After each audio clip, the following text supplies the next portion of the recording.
Community Players artists and to share the beautiful music of my country. And I thank you for the humanitarian support. I thank you from the bottom of my heart. Slava Ukraini!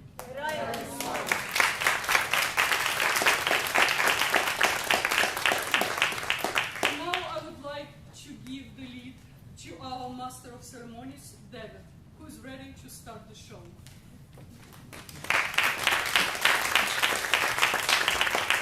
So thank you, Vlada, and thanks to everyone for coming out to our cabaret tonight, and hello to everyone online. So our first two songs bring you into the Ukrainian night. Luli, Luli is a lullaby sung by generations of mothers to their children to send them to sleep. The Ukrainian night also inspired a young poet, Michalo Storitsky, to write Nich, yaka, misyachna, about his unrequited love. This beautiful poem, written long ago, was later sent to music by Mykola Lysenko.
Chervona, Kalyna has a long history starting from the time of the Cossacks.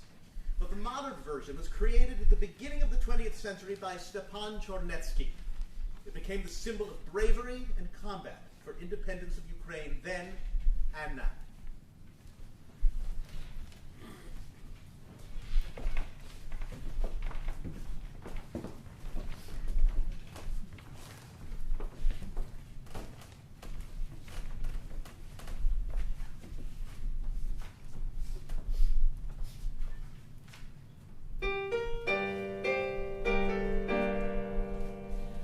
Ой, у лузі червона калина похилилася.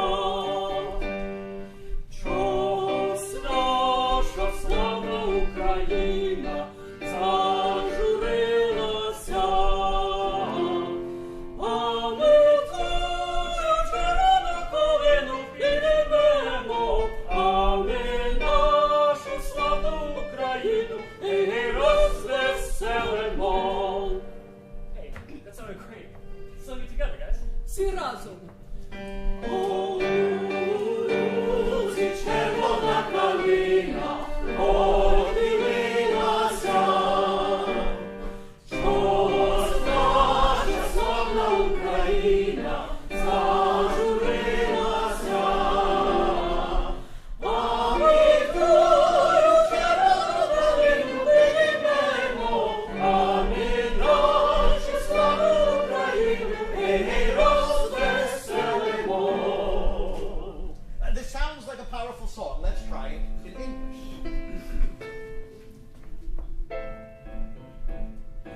Inna meadow is a red Kalyna, it has been so long. For some reason, glorious Ukraine has been worried so. We'll save and pray, Kalyna, for a glorious Ukraine. Do not bend, O glorious power that we love, we never wane. Marching toward a hostile foe defeated, our Ukraine is free.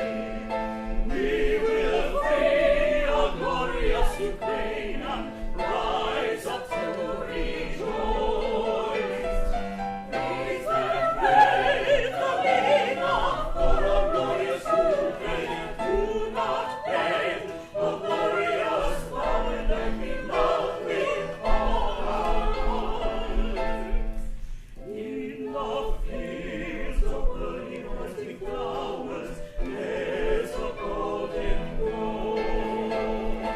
In the air, a stormy wind is blowing, sweeping all your way. So praise and praise Kalyna for a glorious Ukraine. Do not bend, the glorious power that we love every day. We will liberate the nation for a glorious Ukraine. Do not bend, the glorious flag that we love with all our hearts. Rise and let's rejoice.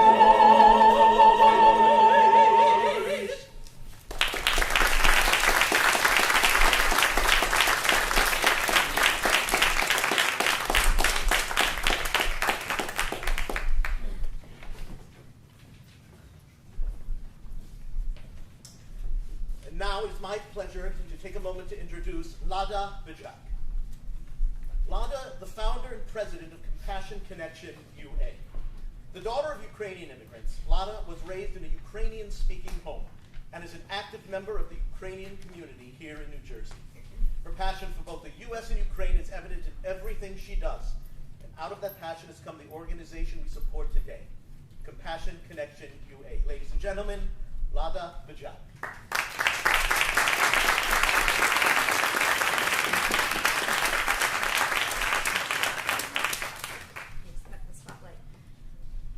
Good evening. So, on the night of February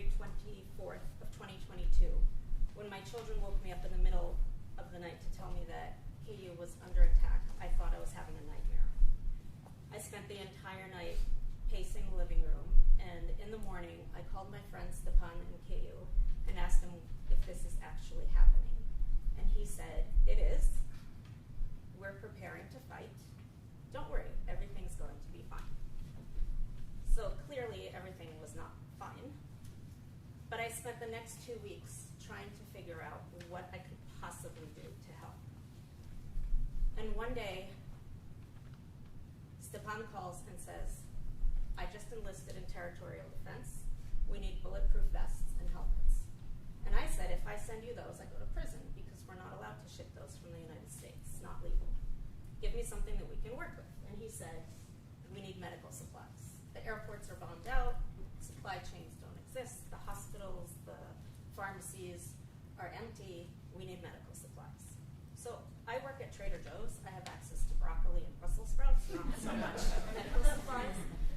But I came into work that day and I'm walking around trying to figure out what I'm going to do to help. And this woman comes in. She's been shopping there for a long time. Her name's Elena. She came from Ukraine 10 years ago. And the two of us are standing there, we're crying by the bananas because she has friends on the front lines. I have friends now heading to the front. And she says, my children's school collected so many medical supplies that I have no place to put them, and I don't know what to do with them. And I said, I do. So I went on Facebook, and I reached out to my friends, and I asked for help in fundraising. And within a week, we had raised $2,000, which covered the shipping for the first 10 boxes. The following week, it was 22 boxes. The week after that, it was 36. At this point, we're at 932, I think. So we found a shipping company that shipped by sea, which was so much cheaper than shipping by air. It took between 4 and 5 weeks. After a while, it took about 3.5. We would get the things to Stepan, and he would personally deliver everything to the front. But when he got to the front, he would call and say, thank you so much for the medical supplies. Right now, the guys need boots. So I would go on Facebook. I would give weekly updates. Some of you have been following me for the last 3.5 years, for which I'm very grateful. He would ask for specific items, and we would do whatever we could to fulfill those needs. We were collecting sleeping bags. I think that's how I met Vlada all those years ago, because she read on Facebook, hey, there's this woman in Garwood collecting sleeping bags. So Vlada collected them in Maplewood and in South Orange, and my mom was kind enough to drive over and pick them up, and we shipped out hundreds of sleeping bags. Then the requests became, fall was coming, so they needed warmer jackets. There was one day where Stepan was driving through Kherson, which had just been liberated. It's a city in the southeast, and there were orphanages filled with children who needed jackets. And he reaches out and says, hey, do you think you can collect some jackets? So I reached out to a friend, and she said, well, let's try to collect 2,000 jackets in 2 weeks. So it took us 4, but we collected 2,000 jackets, which we sent to orphanages in Kherson. The medical needs were tremendous. They still are, but at that time, it morphed from bandages and Advil and basic things like thermometers to more substantial items like EKGs, defibrillators, wound vac systems, which are these incredible things. If you've never heard of them, imagine you have an open wound. It is a sponge that goes around the wound, and the machine vacuums the wound shut. So there are actually no stitches, and it is completely sterile. Amazing, amazing machines, which cost about $8,000 a pop. So when he asked me for those, I reached out to a friend who works with an organization called Paul Chester Children's Hope Foundation, who had sent over $65 million worth of medical aid to Ukraine, and she had a warehouse in view, and she said, I'll give you 20 of those. So Stepan sent somebody to pick those up, and it just snowballed. They needed ultrasound machines. So where do I find ultrasound machines? I reached out to a friend who's an anesthesiologist, and she found a used ultrasound salesman in Western Ukraine who happened to have a machine that we could buy, which we put on a van and sent that off to the front. But then the call from the front was for portable machines, because in the field of battle, you can't exactly drive up in an ambulance and bring somebody onto the ambulance if you don't have an ambulance. So we found portable ultrasounds. They're the size of, I think there were photos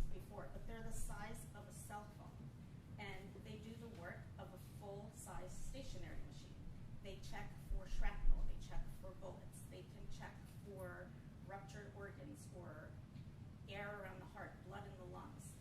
These machines are tiny. They cost about $5,000 a pop. Through PCCHF, we were able to get them for $2,800 each.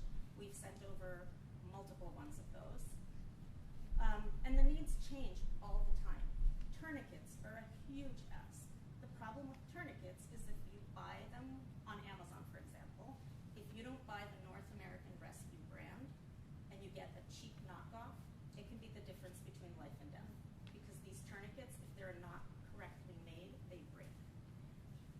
So every soldier should have 4. You pretty much need one for each extremity.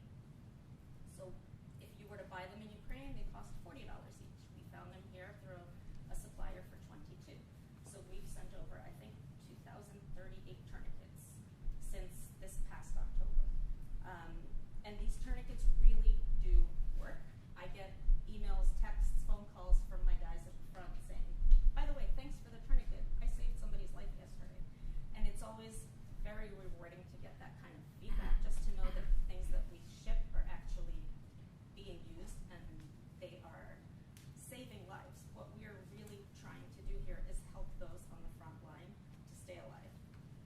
Cars have been a tremendous, tremendous ask since the very beginning. Since May of 2023, we've purchased 25 vehicles. They are used as evacuation vehicles. They're also used to bring in supplies because the front stretches for 726 miles. And the guys keep getting, I say guys, men and women, keep getting moved. So they may be here one night and several days later, they're over here. Not all the places where they are sent have electricity, not all the places where they are sent have water. So they need vehicles to bring in basic supplies, but then they also need these vehicles to transport their wounded from the field of battle to local hospitals or medical centers. With that in mind, they also called and said, there's no dentist at the front. Some of these guys have been fighting since 2014. How can we get them dental care? So we built a mobile dental clinic. We took a van, we outfitted it with 2 dental chairs. A group of concerned citizens in Syracuse started collecting toothbrushes and toothpaste, and they gave me, I can't even tell you how many toothbrushes and toothpaste tubes, and we shipped those off. We stocked the van, and there is a group of dentists. They alternate. They take 5 dentists for 10 days at a time, and they treat patients from morning to night, 24 hours around the clock, as many as they can. We did the same thing. There are many women serving on the front lines, women and medics, paramedics, who have no access to gynecological care. So we built a mobile gynecological center clinic. So that travels along the line of the front, treating women.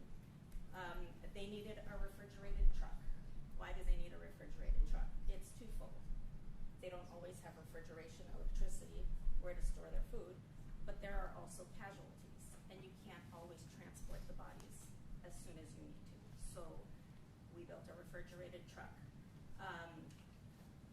Cars are the #1 ask. Since April of this year, we've purchased 4 ambulances. We are currently $3,020 short of buying a 5th one.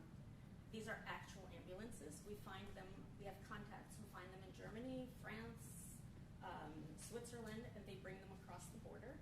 And we repair them, we paint them, and we ship them off to the front. Some of our cars that we have purchased since the beginning are still running.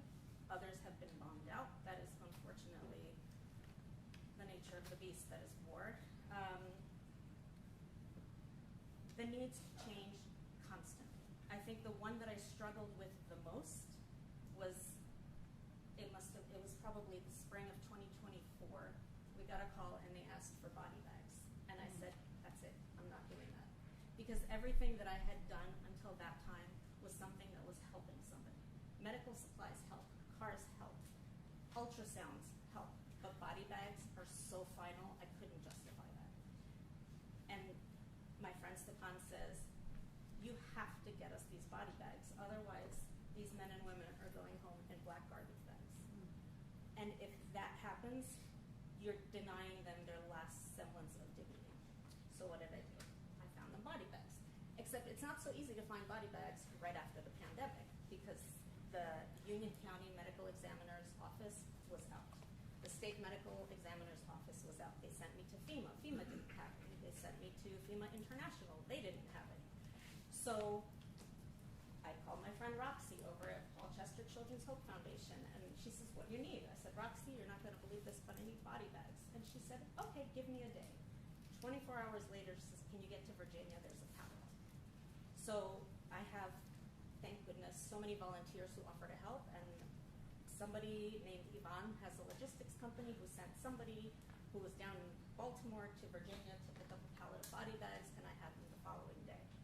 So the needs are constant, and they are changing on a whim.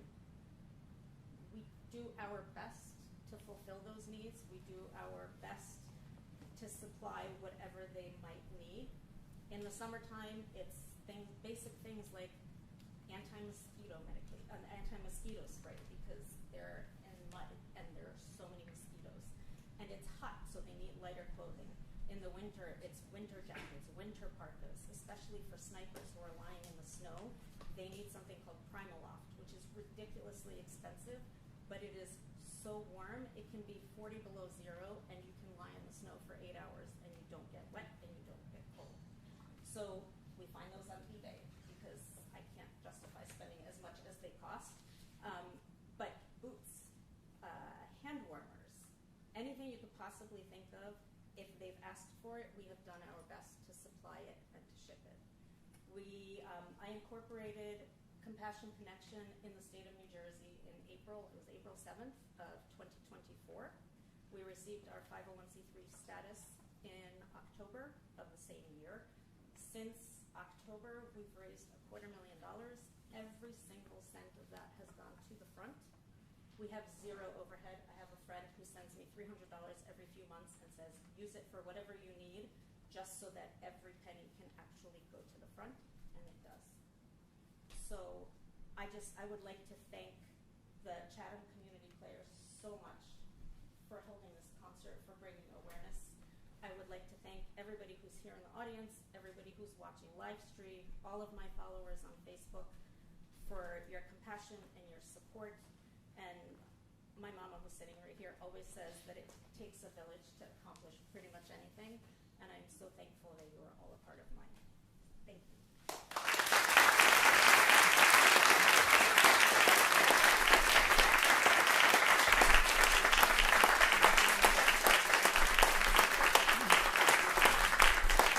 Thank you, Lada. Next up, we have Oi Kazala Meni Maty, or Oh, my mother told me so. You know, every mother tries to give the best advice about love to their daughters. Sometimes daughters listen, and sometimes they can be, well, stubborn. This lighthearted song of Odarka is from the opera of Gulak Artemovsky, Zaporozhets za Dunaya.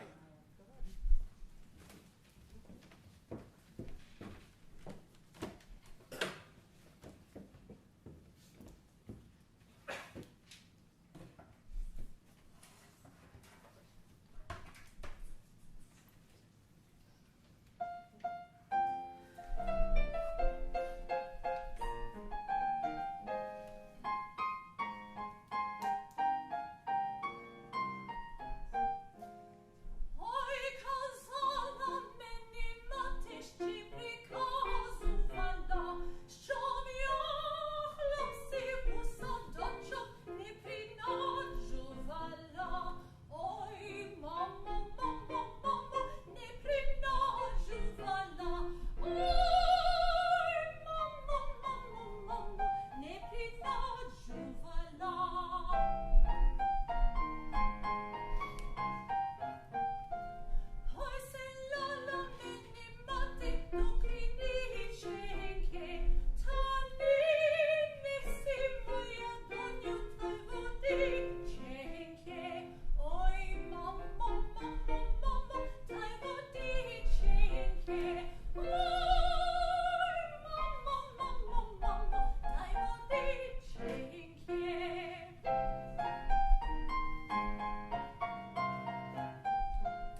Hutsulka Xenja is a legendary Ukrainian song about beauty and passionate love, and is still popular at every gathering and every Ukrainian home.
Sovereignty, we've seen in real time the horrors of war, the destruction of communities, homes, and people's lives, things we take for granted as we sit here tonight.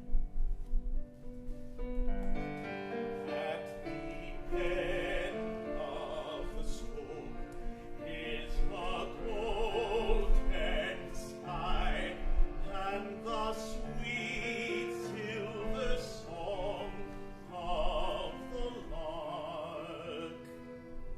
What shines through in these dark times is the courage and the resilience we see from the Ukrainian people, most notably through the power of song. We've seen people huddled in darkness in bomb shelters, singing, triumphantly knowing that they will persevere.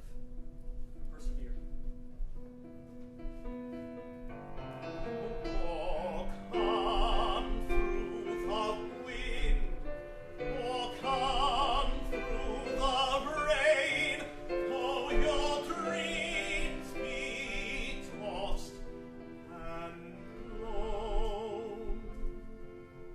To have to witness all of this from the sideline, limited in our capacity to help, is draining. We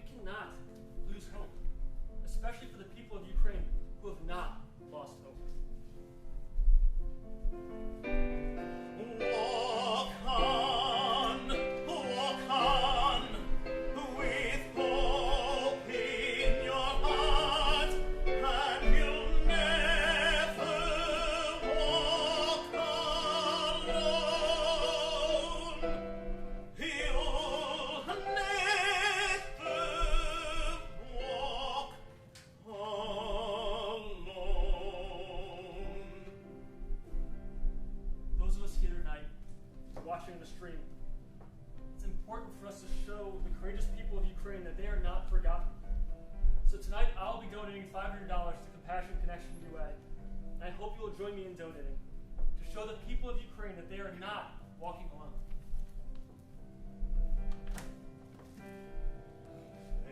When you walk through a storm, keep your chin up high, and don't be afraid of the dark.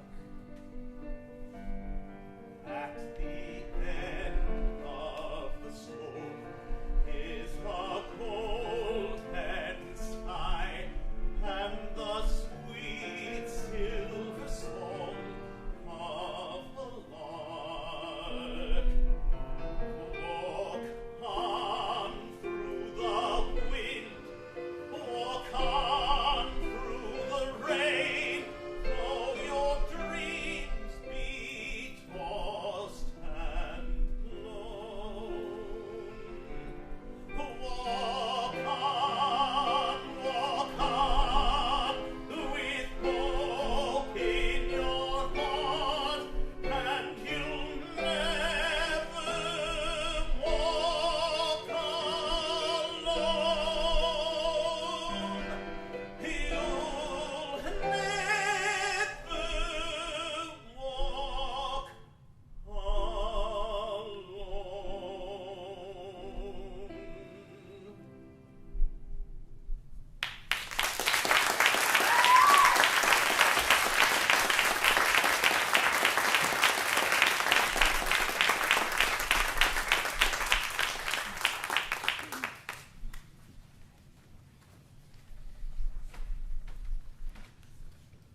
Just a brief comment before we sing This Is Our Song.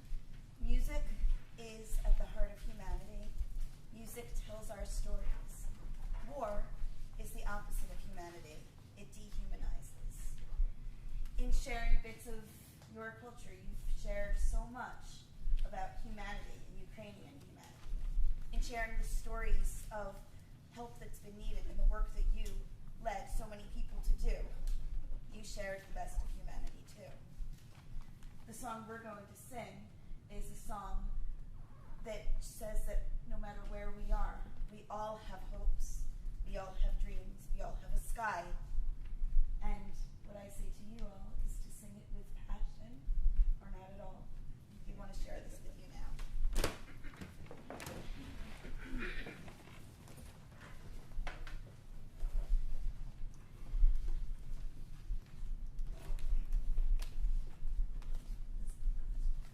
This way.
a short break now. There are treats and items available for purchase in the lobby, and all of the proceeds from that will be going to Compassion Connection UA. Enjoy your break, and we'll see you back shortly.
chance to enjoy some of the snacks out in the lobby.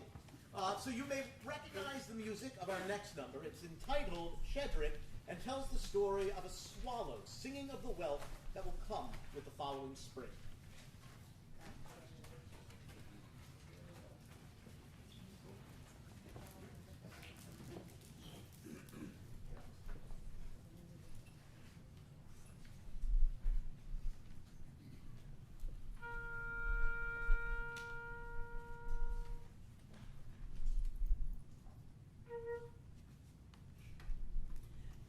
Shedrick, Shedrick, Shedrick was cut.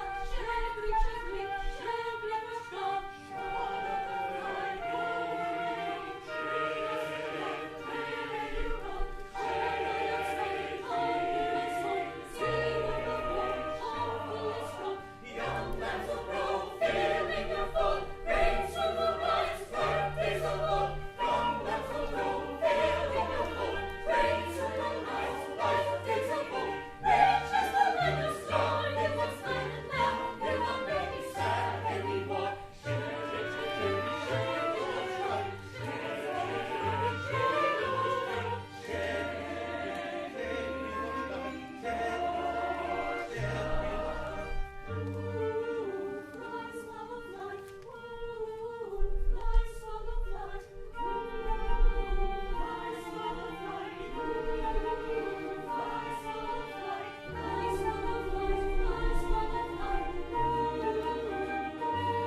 may hear it around December, otherwise known as Carol of the Bells. Now, beware the characters in our next number, Balamut. Balamut tells of the swindler who steals a woman's heart and leaves her crying bitter tears, waiting for his return. And after that, we'll return to a song of love in Charivni Ochi, or Magical Eyes.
audience might know the chorus of this song, please feel free to sing along.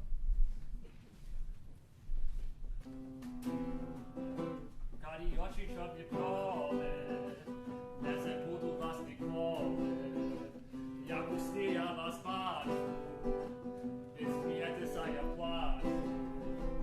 Čarivni oči, de moji odenoki, de čarivnove boki, jak ja lubię was, czarowni oczy, de moi odenoki, de czarownowe boki. Och, jak ja lubię was, że na mnie глядили, і мене не зрозуміли. Я на вас дивився, і у вас залюбився. Czarowni oczy, de moi odenoki, de czarownowe boki. Och, jak ja lubię was, czarowni oczy, de moi odenoki, de czarownowe boki. Och, jak ja lubię was. Krás mene moje mama, krásnu ľaňu kúpila, za jej kari oči, ja tu ľaňu polúbila. Čarivni oči, de moji odenoki, de čarivnove boki. Och, jak ja lubię was, čarivni oči, de moji odenoki, de čarivnove boki. Och, jak ja lubię was. Cari oči čo mi prove, to červinjo da ljubove, to najkrajšinka kochanja i niti spotivanja.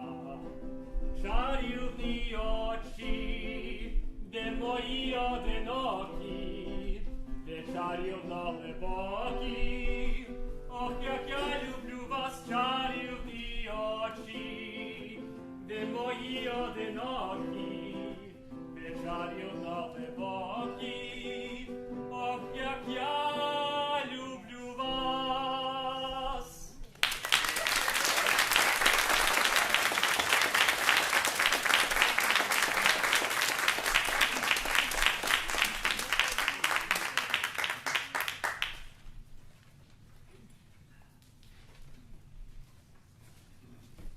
Everybody, isn't this amazing, wonderful music?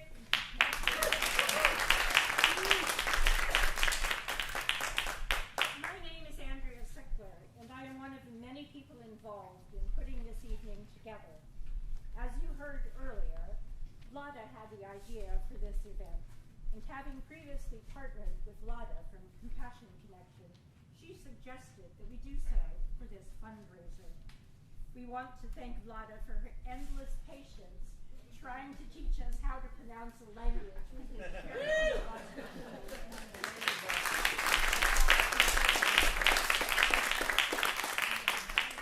Before we share with you the last 3 songs, I do want to thank a few people. There are many people to thank, and you can read all their names in the online program. Along with Lada and I, Carol Sasso, Steffi Denmark, Elizabeth Rogers, Karina Luck, and our wonderful music director, Emily Van Born.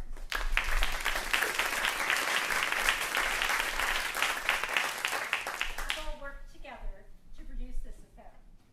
We are also very grateful to Chatham Community Players who have shared their space with us. If you aren't already a subscriber to their season, we highly recommend taking a look at what's coming up in the next year. We would be here in darkness and not be able to go out to our online audience without our technical crew. And we would be listening to the sounds of silence without our singers and musicians who gave all of their time and talents to be here. Thank you.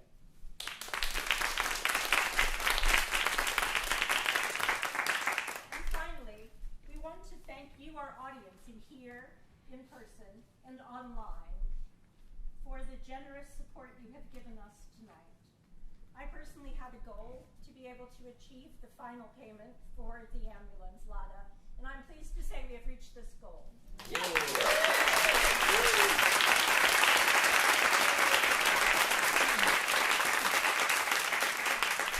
all so much for your generosity. And now let's get back to the music. Our next number, Zvitse Teren, is a Ukrainian folk song that tells of deceit in love and the pain it brings.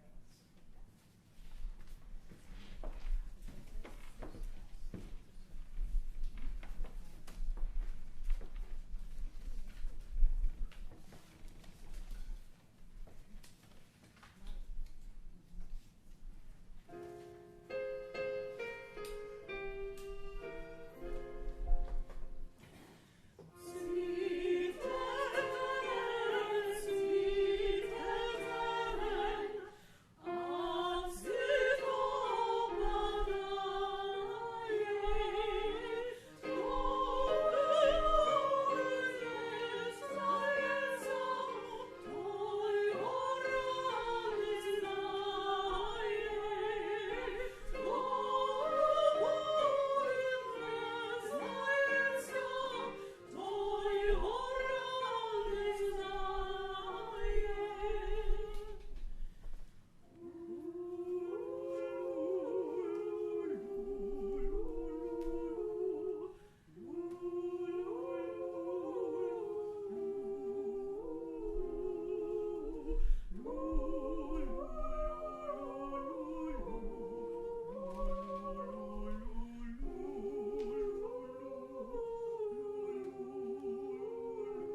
Ukrainian folk music was standard in Ukrainian musical repertoire. Oi Ona Ya Ona was composed in the late 1800s by Taras Shevchenko and Mykola Lysenko.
both of